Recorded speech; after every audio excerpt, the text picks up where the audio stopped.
Hello everyone, welcome to RPSC study hub. आज हम बात करेंगे आरएएस इंटरव्यू को लेकर। आरएएस इंटरव्यू को लेकर एक खबर आई है जिसमें यह है कि ऑनलाइन आवेदन और सेवा प्राथमिकता के क्रम में आरपीएससी के द्वारा एक प्रेस नोट जारी किया गया है, जिसमें क्या बताया गया है। जिसमें बताया गया है कि आरटीएस जो परीक्षा है 2021 के दिनांक 30/8/2022 को घोषित मुख्य परीक्षा परिणाम में उत्तीर्ण अभ्यर्थी निम्नलिखित दिशा निर्देशों की पालन करना आवश्यक रूप से सुनिश्चित करे। अब दिशा निर्देश कौन कौन से हैं? पहला दिशा निर्देश ये है, ऑनलाइन विस्तृत आवेदन पत्र एवं सेवा प्राथमिकता क्रम। उक्त परीक्षा के अंतर्गत आयोग की वेबसाइट पर राज्य एवं अधीनस्थ सेवाओं का सेवावार पदक्रम दिया गया है। आयोग की वेबसाइट पर दिया गया है कि सेवावार पदक्रम क्या है। मुख्य परीक्षा परिणाम में उत्तीर्ण सभी अभ्यर्थी एसएसओ पोर्टल SCTV पर लॉगिन कर रिक्रूटमेंट पोर्टल में माइक रिक्रूटमेंट सेक्शन के अंतर्गत डिटेल फॉर्म कम स्क्रूटनी लिंक को क्लिक कर विस्तृत आवेदन पत्र, जिसको हम DAF एवं सेवा प्राथमिकता क्रम अनिवार्य रूप से ऑनलाइन भर दे।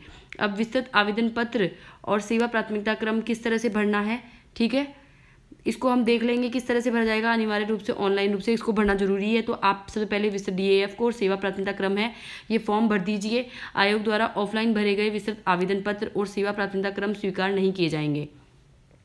ऑफलाइन नहीं भरना है, आपको ऑनलाइन भरना है। SSO ID पर जाकर भरना है।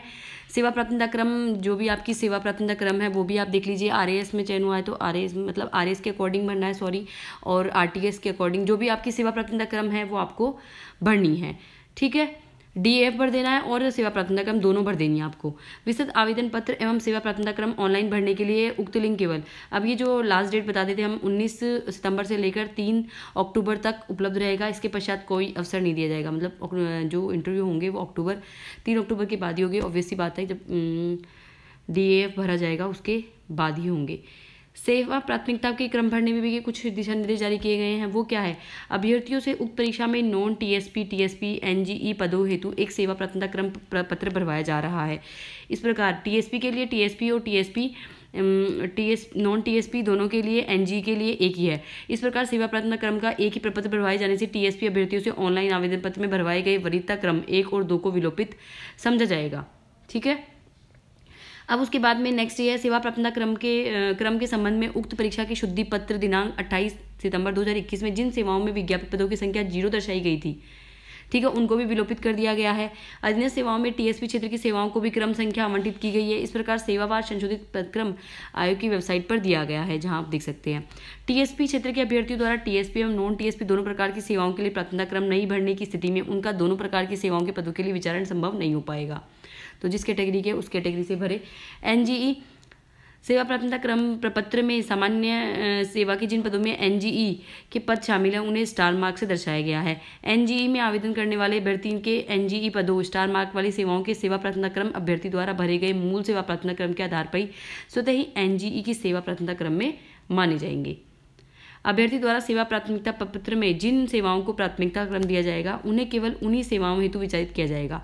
अभ्यर्थी द्वारा जिन सेवाओं को प्राथमिकता क्रम नहीं भरा जाएगा उन सेवाओं हेतु अभ्यर्थी का स्वयं का परित्याग मानते हुए विचारित नहीं किया जाएगा। अभ्यर्थी विस्तृत आवेदन पत्र एवं सेवा प्राथमिकता क्रम भरने के दौरान सेव एंड नेक्स्ट बटन दबाएंगे और फिर सेव कर सकते हैं। और उसके बाद में सूचना में कोई संशोधित करा जाता है तो फाइनल सबमिट बटन पर क्लिक करने से पूर्व जो भी सूचना भरी गई है उनको एडिट या अपडेट कर सकते हैं।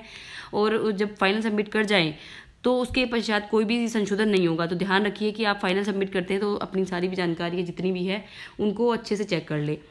जो केवल उत्कृष्ट प्रणाली SP और भूतपूर्व सैनिक हो गए, विभाग के कर्मचारी हो गए, क्षेत्र के श्रेणी के अभ्यर्थी विस्तृत आवेदन पत्र और सेवा प्राथमिकता क्रम ऑनलाइन भर जाने के उपरांत 6 अक्टूबर 2022 से 13 अक्टूबर 2022 तक अपने विस्तृत आवेदन पत्र में प्रार्थना क्रम एवं आवश्यक दस्तावेजों की स्व हस्ताक्षर छाया प्रति के आयोग कार्यालय में डाक अथवा व्यक्ति आवश्यक रूप से जमा करानी होगी।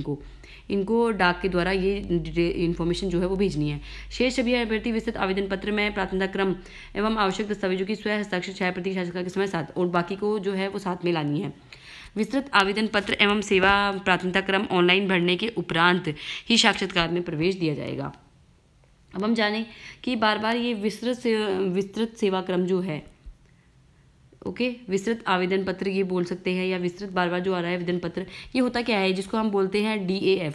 DAF में क्या होता है, जैसे नाम हो गया, पता हो गया, गृह, राज्य, शैक्षणिक और तकनीकी योग्यता, अनुभव, प्लस में उनकी रुचियाँ, वैकल्पिक विषय क्या क्या थे, सर्विस की है नहीं की, किस कैडर में वो सर्विस थी, प्लस में उनकी प्राथमिकताएं क्या क्या हैं, ये सब जानकारी आपको DAF में भरनी होती है। एक तरह से आपका बायोडाटा जो होता है, ठीक है, हर बिंदु पर जो आपकी जो जानकारी पूछ जाती है, आपके इंटरेस्ट क्या क्या हैं, एक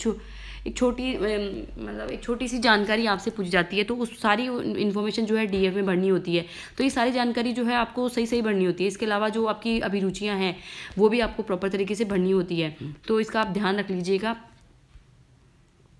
किस तरह से आपको भरना है। सो